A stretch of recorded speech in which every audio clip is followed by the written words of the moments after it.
There's a dangerous misunderstanding that often follows the teaching I give. When people take statements like, "You're already enlightened," out of context, this can lead to spiritual bypassing. The practitioner who doesn't take the time to understand the nuance of this teaching thinks, "Oh, I'm already enlightened. That means I don't have to practice. That means I don't have to address my high blood pressure or my unpaid rent or my unresolved generational trauma. Those things aren't real," thinks that practitioner. But they are missing a crucial point. Non-duality is not about denying appearances. All traditional teachings worth their salt state in one way or another that the things we encounter in the relative world are vividly apparent, yet lacking independent existence. This is not the same as saying, "Nothing matters. It's not important whether you live as a saint or a slob." Vividly apparent means undeniable. Whether international borders exist, for example, in the ultimate sense, is irrelevant when a nation is preparing to defend against an invasion. At the same time, we can say humanity would be far better off if we dissolved such abstract notions altogether. As a practitioner, you must get comfortable with this kind of paradox. Lacking independent existence means that your business, for example, though you may take it to exist in some absolute sense, is ultimately illusory. On one level, it is apparent. It's silly to deny outright the existence of your business.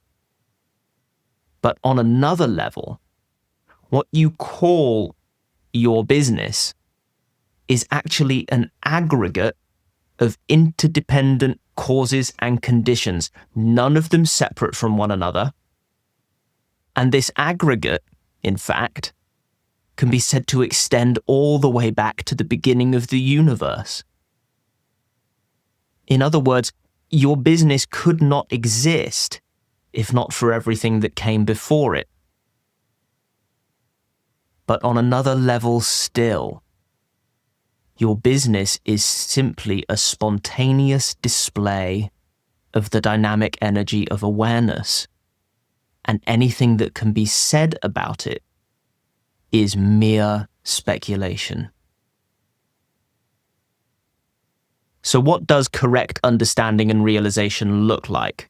Well, a student asked Ziji Rinpoche one time, "How can we tell if someone is really enlightened?" She responded, "It's so utterly simple. Someone who is enlightened is of benefit." It's been said that enlightenment and apathy can outwardly look the same. I disagree. One who sits in meditation while the world burns around them is lacking compassion.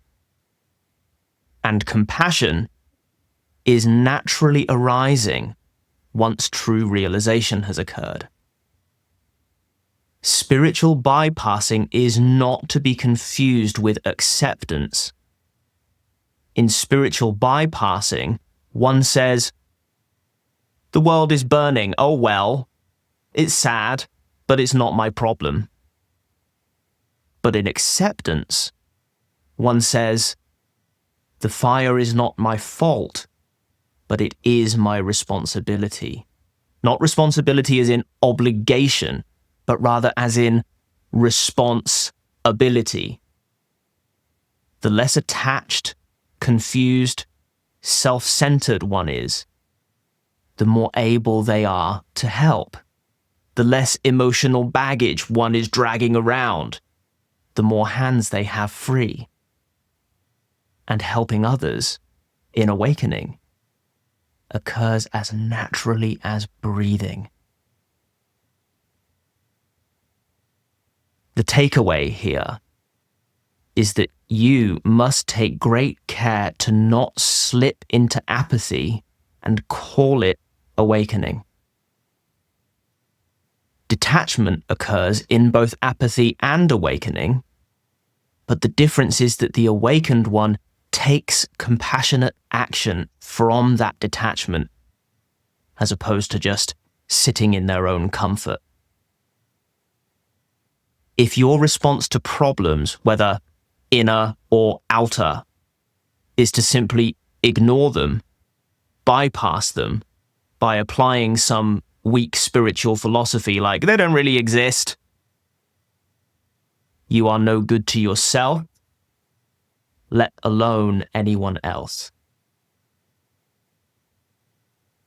If you neglect to pay your rent, you'll end up homeless, struggling to take care of your basic needs. If you neglect to address your psycho-emotional issues, you'll end up worse off than one who engages in the most basic therapy or mainstream self-help materials. Spirituality of any kind is never an excuse to neglect anything. The power of the non-dual teaching lies in its ability to cut through attachment, desire, and aversion. It is not about ignoring them.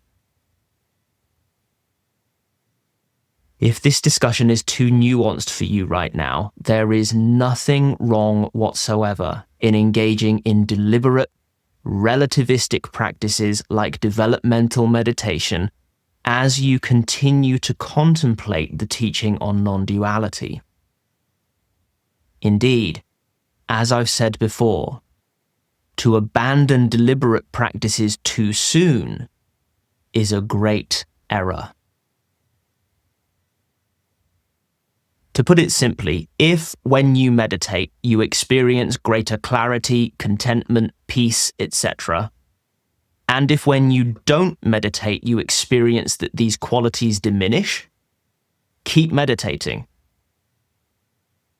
Though you may understand intellectually my assertion that these qualities are actually facets of your default mode, and that all you need to do is rest as awareness, if, when you abandon your meditation practice, you end up a grumpy, agitated, anxious mess, keep meditating.